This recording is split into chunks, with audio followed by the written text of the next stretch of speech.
momento ninguna situación se ha reportado de violencia. Doctor Luis Videgaray Caso, en los términos de lo dispuesto por el artículo 99 de la Constitución Política de los Estados Unidos Mexicanos, ¿protesta usted decir verdad en la información que exponga esta Asamblea y ante las preguntas y, en su caso, las réplicas que le formulen los señores senadores? Sí, protesto. De no cumplir con el compromiso que asume ante esta Asamblea, la Cámara de Senadores estará en posibilidad de iniciar los procedimientos que haya lugar. Antes, señor presidente, de entrar a la materia de la comparecencia, con su permiso quiero hacer un comentario relacionado con la situación de emergencia que atraviesan muchos estados de nuestro país. Como es del conocimiento público, las tormentas Ingrid y Manuel generaron precipitación muy por arriba de la norma, que se ha traducido en daños cuantiosos en vidas humanas, en daños personales y, por supuesto, en daños al patrimonio y a la economía familiar y a la economía regional. Ante esta situación de emergencia, la nación entera se levanta con un gesto de solidaridad en apoyo a nuestros connacionales afectados. El gobierno del presidente Enrique Peña Nieto ha actuado en consecuencia, estando desde las primeras horas en atención a quienes sufren de esta circunstancia. Quiero informar a ustedes que el presidente de la República ha girado una instrucción a las áreas de comunicación social del Gobierno de la República, escuchando distintas voces de la sociedad, incluyendo voces destacadas del Senado de la República, para a partir de este día suspender las campañas de difusión gubernamental, incluyendo la campaña de difusión de la reforma energética, para destinar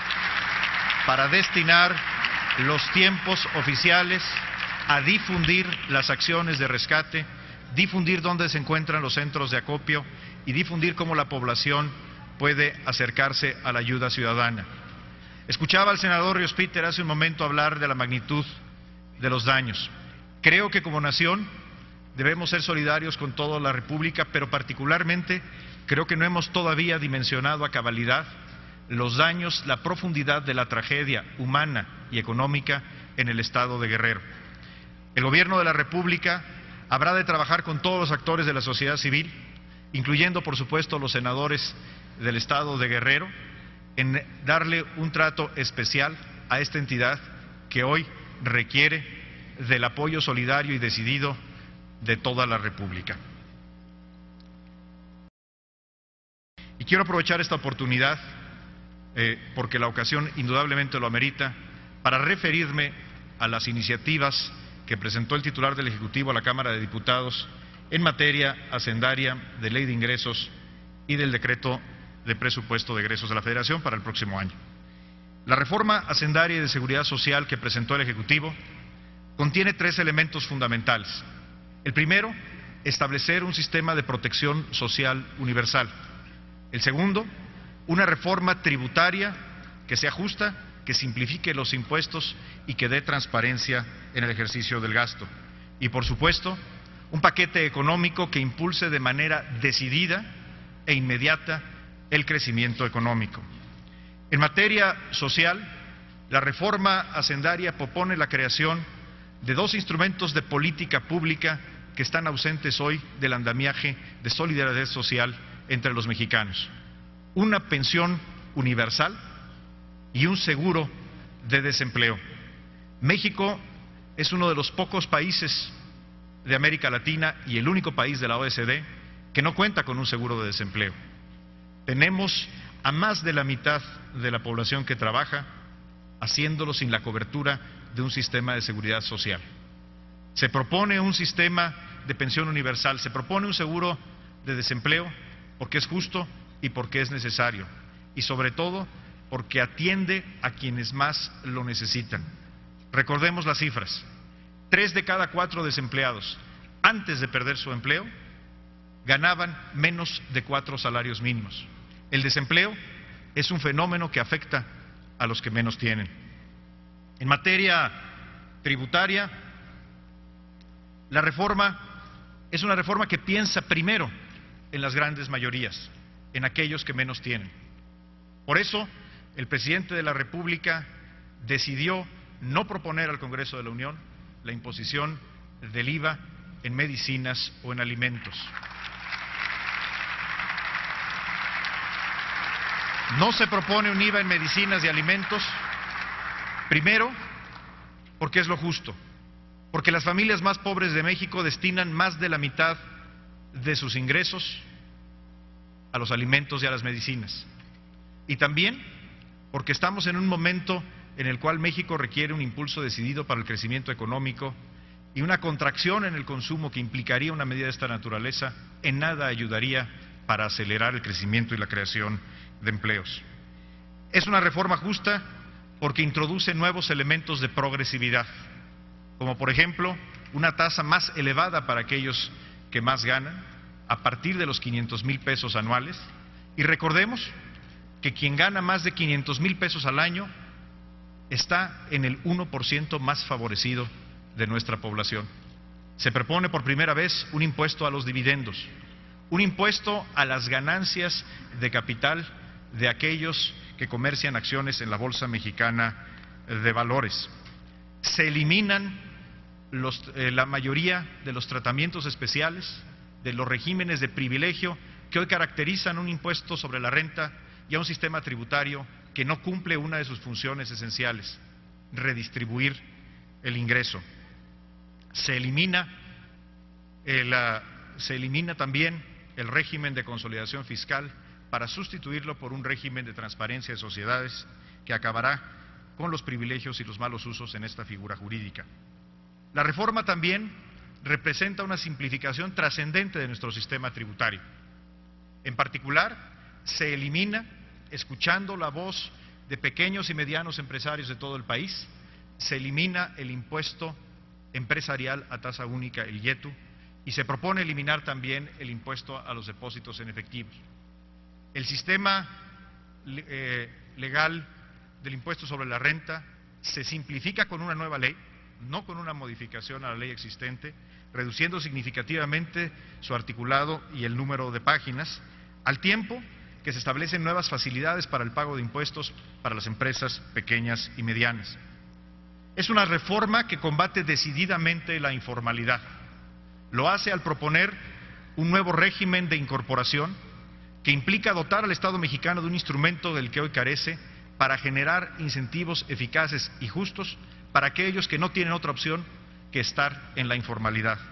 Y asimismo, se introduce una mayor progresividad en las cuotas de seguridad social, reduciendo las cuotas de aquellos que ganan menos de 4 salarios mínimos, porque es justo y porque es una forma también de generar incentivos para su incorporación al empleo formal. La reforma introduce elementos para apoyar el medio ambiente a través de gravámenes específicos a los contaminantes que más contribuyen al cambio climático, y también a través de un impuesto a las bebidas azucaradas, combatir de manera decidida y clara la obesidad, particularmente la obesidad infantil. La reforma hacendaria y de seguridad social propone un nuevo régimen fiscal para petróleos mexicanos. México necesita una reforma energética y para ello Pemex necesita un nuevo régimen fiscal. Un nuevo régimen fiscal que implique por parte del Gobierno de la República que sea tratado como una empresa, que el Gobierno actúe como un dueño que busca el largo plazo y maximizar la riqueza nacional, y no como un recaudador que solamente está pensando en el siguiente año o incluso en el siguiente trimestre. La reforma promueve un ejercicio responsable y transparente del gasto público a través de distintas propuestas de modificación a la Ley de Presupuesto y Responsabilidad Hacendaria, como por primera vez establecer un techo al crecimiento del gasto corriente, el gasto de la burocracia. Los ingresos adicionales que genera la reforma no pueden ni deben ser destinados al crecimiento del aparato burocrático. Se establecen una nueva meta de balance, una nueva metodología para medir el balance estructural, para asegurar que los gobiernos en las temporadas de alto crecimiento generen ahorro y que este ahorro sea utilizado de manera efectiva para mitigar los efectos de las épocas de bajo crecimiento. Se establecen también nuevas definiciones de déficit público y requerimientos del sector público para transparentar el ejercicio real del déficit público. Es una reforma finalmente que protege los derechos de los contribuyentes. Es una reforma que busca dotar de nuevas facultades y obligaciones al contribuyente al tiempo que establece obligaciones del Servicio de Administración Tributaria para respetar los derechos humanos y los derechos fundamentales del contribuyente, como por ejemplo el derecho a informar a un contribuyente sobre cómo va su auditoría o establecer límites y reglas al embargo precautorio de cuentas bancarias. En el paquete económico se busca dar un impulso decidido al crecimiento. En primer lugar, porque las prioridades de gasto para el presupuesto 2014 están en la infraestructura, están en la educación, están en aquello que puede generar crecimiento en el corto y en el mediano y largo plazo. Asimismo, el crecimiento en servicios personales es únicamente del 1%, comparado, por ejemplo, con el crecimiento en inversión en comunicaciones y transportes, que supera el 50%. Asimismo, se ha propuesto a la Cámara de Diputados el ampliar la meta de déficit para este año con un objetivo: evitar que al final del año, que en los últimos trimestres en el último trimestre de este año, tengamos que hacer una reducción en el gasto público ante el menor crecimiento de los ingresos tributarios. Esta medida es una medida oportuna y responsable que permitirá mitigar los efectos de la desaceleración. Y para el año entrante se propone el ejercicio responsable y temporal del instrumento del déficit público para acelerar el crecimiento económico, como una medida, insisto, de oportunidad en atención a lo que hoy necesita nuestra economía: actuar de manera práctica y responder ante los retos que hoy representa un entorno internacional que indudablemente ha afectado al crecimiento económico, al igual que otros factores como la industria de la construcción. Señoras senadoras, señores senadores, en toda democracia el debate de los impuestos siempre genera controversia. Es justo y es natural que deban escucharse todas las voces, y nunca en un debate sobre los impuestos se logra en una democracia la unanimidad. En este contexto, el presidente de la República ha dado a la Secretaría de Hacienda una instrucción puntual y clara: escuchar todas las voces. Nos hemos reunido con los representantes del sector laboral, con representantes del sector agropecuario, por supuesto con el sector empresarial de distintas regiones del país, y naturalmente, como debe de ser, con las y con los legisladores. En este momento estamos trabajando de manera estrecha con la Cámara de Diputados, con las distintas comisiones dictaminadoras del paquete económico y la reforma hacendaria, para asegurar que se tenga el mejor paquete económico para México, y estamos seguros que así será la oportunidad que habremos de tener de establecer un diálogo productivo y serio con el Senado de la República. La Secretaría de Hacienda está en toda la disposición de escuchar argumentos, escuchar datos, y habremos de expresar así nuestra opinión al Congreso, a la Cámara de Diputados y a la Cámara de Senadores, cuando con argumentos de mérito y con cifras se nos propongan mejores alternativas o incluso una rectificación a elementos específicos de esta reforma. Esta es la obligación de un gobierno democrático en el México de hoy. Sin embargo, la convicción del gobierno de Enrique Peña Nieto es clara: la reforma tiene que tener un sentido social. El objetivo, la prioridad de esta reforma debe estar en aquellos que menos tienen. Se busca una reforma que establezca seguridad social, que introduzca progresividad en los impuestos para poder cumplir lo que establece a cabalidad el artículo 31, fracción cuarta de nuestra Carta Magna: que los impuestos sean proporcionales y sean equitativos. Con ese ánimo y sobre todo agradeciendo la enorme oportunidad de escuchar las voces plurales del Senado de la República a través del mismo Pleno, acudo a esta soberanía con agradecimiento y con respeto. Muchas gracias.